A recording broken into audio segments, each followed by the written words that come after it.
저도 이 부동산 한 5년 계획을 세웁니다. 5년 계획을요. 여러분들은 현재 지금 무엇을 살지 이것만 고민을 하고 계실 수도 있는데, 저는 지금 현재 보유한 부동산, 이건 현재 보유하고 있기 때문에 변하지 않는 사실이잖아요. 당분간 변하지 않는다는 겁니다.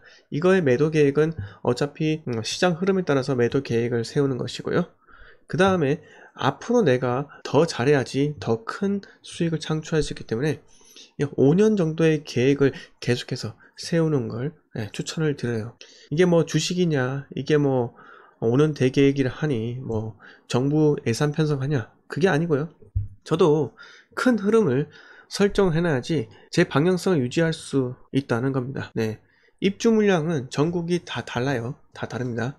그 비싼 시점이 인천과 대구 같은 경우는 향후 3년간 입주 물량이 폭풍처럼 쏟아져 내기 때문에 비슷하다고 볼 수 있는데, 부산과 대구는 또 이 사이클이 살짝 어긋나 있어요. 살짝. 그래서 과거에는 대구에 투자를 먼저 하신 분이 수익을 거두고 부산에 투자를 하고, 이게 또 사이클의 반복이었습니다. 반복. 그 중간에 뭐 울산이나 뭐, 그리고 또 나는 또 그냥 뭐라 그러죠? 그냥 단순히 남들과 좀 차별점 두고 싶다라고 해서 그 당시에 대전에 투자를 했다가, 대전에 그때 둔산동에 클럽 아파트 저평가되어 있어서 4억 중반대 들어갔다가 한 5년 동안 묶였었어요. 5년 동안 물려 있었죠. 그런 사람들도 있습니다. 그거는 대전 인근에 세종시의 그 어마어마한 입주 물량을 계산에 넣지 못했던 거죠.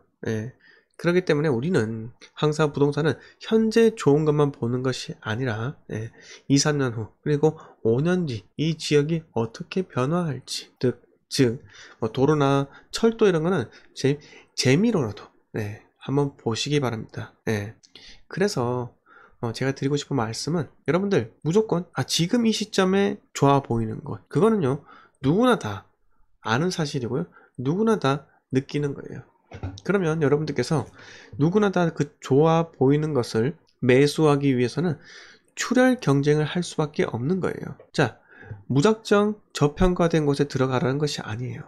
저평가된 곳이자 입주 물량이 타 지역보다 얼마 많지 않은 곳, 여기는요 지금 고수들이 눈여겨보고 있다는 겁니다. 물론 제가 고수라는 말은 아니에요. 저는 객관적으로 투자를 하는 사람이기 때문에 여러분들보다 약간의 하락기도 경험해봤고요, 집값이 반토막 나는 것도 경험해봤고, 다양한 부동산 투자 방법을 경험을 해봤기 때문에 이렇게 말씀을 해드리는 방송하는 사람이에요. 하지만 제가 단언컨대 당당하게 말씀드릴 수 있는 점은, 여러분들이 그 폭락이들 방송을 통해서 얻는 것보다 제 방송을 들으면서 얻는 게 훨씬 더 클 것 같다. 목이 메이네요. 클 것 같다라는 게 제가 드리고 싶은 말씀입니다. 자, 가즈라님께서 2023년 하반기까지 횡보 또는 우상향일까요? 경남 지방이요. 마산 창원 공급이 제법 있는 것 같은데 어떤가요? 대표님, 대표는 아니지만요. 마산 창원 공급은 없어요. 뭐가 있습니까? 없는데요. 그 말은 뭐냐, 제가 좋게 보는 지역 중 하나가 창원이라는 겁니다. 창원이요. 자, 플라이트엑스님 반갑습니다. 자, 뉴스 하나 읽고 넘어가겠습니다. 자, 오늘 무슨 일이 있었습니까? 또 정부가 조롱거리가 되었습니다. 조롱거리요. 자, 공권력, 권력을 쥐고 있는 정권, 이 권력이 평범한 사람들로부터 조롱거리로 전락하는 순간 그 권력은 끝이 났다라고 생각이 들어요. 생각이 듭니다. 그럼 뭐냐, 권력은 위험이 있어야 되고요, 권력의 그 수반하는 정책 있잖아요. 그 정책은 다른 말로는 뭐 지조 있다, 또는 올곧다, 또는 묵직하게 한 방향 흘러가야 한다, 이렇게 가야 하는데, 지금까지 정책들은 묵직한 방향은 없고요, 뭐 자기네들 말로는 3기 신도시가 묵직한 방향이라는데 그건 방향이 아니죠. 3기 신도시는 먼 훗날 이야기니까요. 근데 올곧은 방향대로 지금 그 주구장창 규제 강화 정책으로만 이렇게 가다가 대실패를 맛보았는데요. 물론 부동산 소유자들에게는 기분 좋은 일이죠. 하지만 소유자들은 마냥 좋지만 않습니다. 왜? 지금 현재 보유하고 있는 물건들을 팔고 나도 다른 쪽으로 넘어가고 싶은데 양도세 중과를 맞으니까 갈 수가 없는 거예요. 갈 수가 없는 겁니다. 예? 이제 부동산이 조금 뜨거워져가지고 가을장이니까 내가 집을 빨리 팔고 가고 싶은데 시장에서 물론 내가 샀던 가격보다는 비싸지만 현재는 가격이 높이 올라갔지만 결국은 받아줄 사람이 많지 않다는 겁니다. 왜? 대출이 조여졌잖아요. 대출이 많이 안 되기 때문에 갭 투자로만 밖에 시장에서 받아줄 수밖에 없는 겁니다. 아시겠습니까? 만약에 10억짜리 아파트가 있는데 전세가 6억이에요. 6억. 그러면 4억으로 갭 투자 가능하잖아요. 맞죠? 근데 원래는 갭 투자보다는 대출을 받아서 살 수 있다면 들어가는 돈이 더 적게 됩니다. 그래서 70%의 대출이 된다면요 3억에 내 현금만 있으면은 난 들어가서 살 수 있는 겁니다. 하지만 지금은요 대출을 5억도 안 해주죠. 특히 규제 지역 같은 경우는 신용대출 받아가지고 집을 사지 못하도록 만들고 있어요. 이게 참 아이러니합니다. 이건 좀 아닌 것 같아요. 그래서 과거보다 들어가는 돈이 많기 때문에 실거주 목적으로 집을 구입할 수 있는 게 참으로 적다. 이게 뭐냐? 지금까지는 열차에 탔다 이겁니다. 내 집 마련 열차. 몇 년 전까지만 하더라도. 근데 이제는 그 열차가 떠났다는 말입니다. 그러니까 그분들이 화가 납니까? 안 납니까? 화가 나요? 안 나요? 그래서 엉뚱한 오피스텔, 아파텔 이런 거를 건들고 다니는 거예요. 그러다가 엉뚱하게 부동산 뭣도 모르는 가족들, 친척들 말 듣고 신축 빌라 잡는 겁니다. 신축 빌라요. 신축 빌라. 그거 폭탄이에요, 폭탄. 신축 빌라는 제가 말씀드리는 거는 약간 덜 익은 감이라고 볼 수 있습니다. 매우 떨어요. 이 감을 혀끝에 살짝만 대도 원래 달콤해야 되는데 혀끝에 살짝 대면 전기가 오듯이 그 바로 버리잖아요. 이걸 누가 먹냐? 누가 먹습니까? 까치도 안 먹어요. 떫어서요. 까치도 그거를 자기 둥지에 가져가서요. 익을 때까지 기다리는 겁니다. 기다리는 거예요. 그만큼 신축 빌라는요. 누구든 건들기 싫어하는 떫은 감인데 웬 잡식성의 멧돼지나 배가 고프니까요. 굶주렸으니까 그거 먹는 거예요. 아시겠습니까? 돼지는 좌우만 볼 수 있어요. 그거 아십니까? 좌우 밑에만 볼 수 있어요. 자기 머리 위로 고개를 들지 못해요. 돼지라는 동물은 그렇습니다. 뼈가 그렇게 되어 있지가 않아요. 골격이요. 그 말이 뭐냐? 우리는 살아가면서요. 인간은 360도 공간 3차원이죠. 3차원 4차원을 보면서 살아갑니다. 1차원 2차원이 기본적인 거고요. 그런데 돼지는요 3차원에서도 그 Y축 위의 방향 위쪽 Y축 방향이냐 플러스 Y축 방향을 볼 수 없다는 거죠.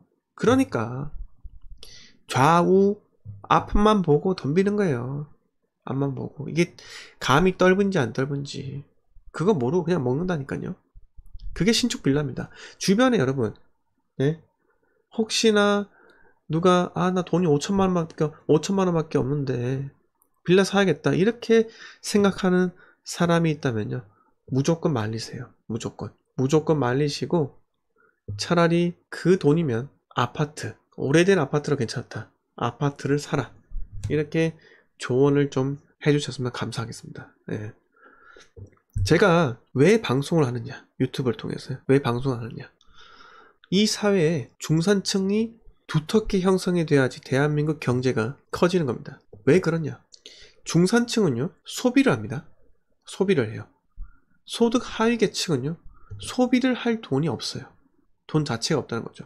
하지만 중산층은요 이미 집이라는 부동산이라는 것을 내가 소유를 했기 때문에 은행에서 대출을 갖고 남은 돈은 소비로 이어진다는 겁니다. 이어진다는 거예요. 그리고 은행에 대출을 갚으면 어떻게 하겠습니까? 은행에서 금융권 종사자들한테 인센티브를 주잖아요. 그러면 그 인센티브가 또 사회로 흘러 들어가는 겁니다. 맞죠? 그리고 또 중산층은요 집을 고쳐서 쓰거나 오래되었으면 리모델링을 하잖아요. 그러면 리모델링을 하면서 또 리모델링 사업에 인테리어 사업에 또 돈이 흘러 들어가는 겁니다. 즉 소비를 할 줄 안다는 거예요. 이 소비를 할 줄 아는 사람이 점점 많아져야지 대한민국 경제는 건강해진다고 저는 생각을 합니다.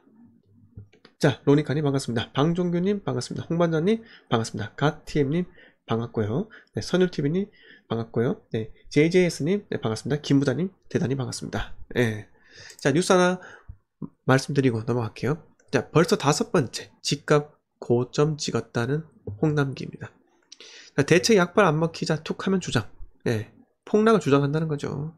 근거도 부족해 신뢰성만 떨어져. 제가 드리는 말씀이 아니고 한국경제의 모 기자가 이 노경목 기자님, 김익환 기자님께서 말씀하신 거예요. 정확하게 짚으신 거예요. 네.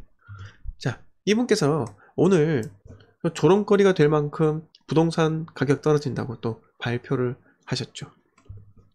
홍 부총리가 가장 자주 언급하는 근거는 1998년 외환 위기와 2008년 금융위기, 리먼 쇼크죠. 당시의 아파트가 급락 사례다. 집값 상승이 과도하다는 요지의 한국은행과 한국개발연구원 등의 보고서도 자주 인용된다. 집값 하락을 경고하기 위해 각종 근거를 끌어오다 보니 열어도 나타난다. 기사가 잘못되었네요. 네. 28일 담화문에서는 외환위기에 따른 집값 하락이 18.2%, 금융위기에 따른 하락은 9.0%라 밝혔다. 하지만 5월 24일에 각각 12.4%와 11.2%로 언급했다. 네. 근데 일각에서는요, 이런 의견이 있다고 해요. 네. 홍 부총리가 이 같은 주장을 반복하는 배경에는 실기가 우선으로 꼽혔다고 합니다. 이 실기라는 것은 기회를 놓쳤다는 의미인데요. 이 문재인 정부가 이 초반에 공급 대책을 충실하게 내놨어야 하는데 시기를 놓치다 보니 지금 집값을 지켜보고 고점이라고 주장하는 것 외에 별로 할 일이 없다는 진단이다. 네, 그렇답니다. 내년이 대선이어서 이제 대대적 정책 수정을 하기도 늦었다. 이런 평가가 있다고 하는데요. 참 어처구니 없습니다. 이 정권의 경제 수장이라고 불리는 기재부 장관 홍남기 부총리께서 할 수 있는 게 집값 폭락하니까 사지 마 이거밖에 없다는 거죠. 참 정말 안타깝습니다. 네. 왜 그럴까요? 안타깝죠. 자, 제가 계속 강조해드리는 바가 뭐냐, 부동산은요 거래량이 많아져야지 집값이 하락합니다. 그러기 위해서는 신축이 공급이 되어야 되고요. 그렇게 해야지 특정 시점까지 이사 가야 하는 사람이 많아져야지 집값이 떨어지는 거예요. 그래야지 급매로 내놓잖아요. 근데 지금 이 시점에는 신축이 공급이 될 수가 없어요. 맞죠? 지방은 많죠. 서울은 없단 말이에요. 그래서 그 대안이라고 한 게 3기 신도시인데 3기 신도시 사전청약입니다. 사전청약.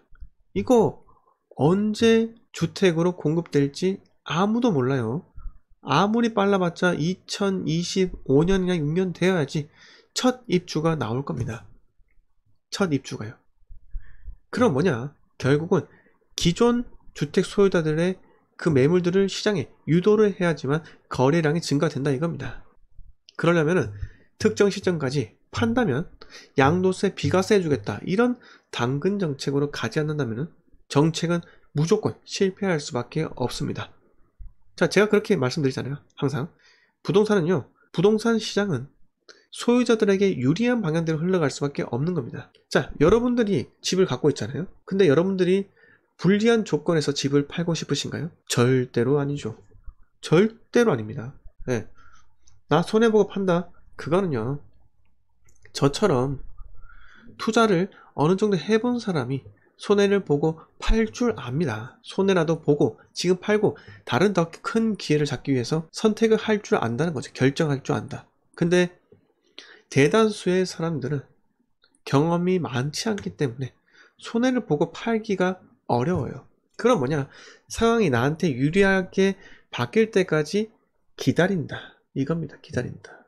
그러니 이 정책 다 실패했겠죠. 자, 3기 신도시 사전청약 오늘 접수가 시작이 되었는데요.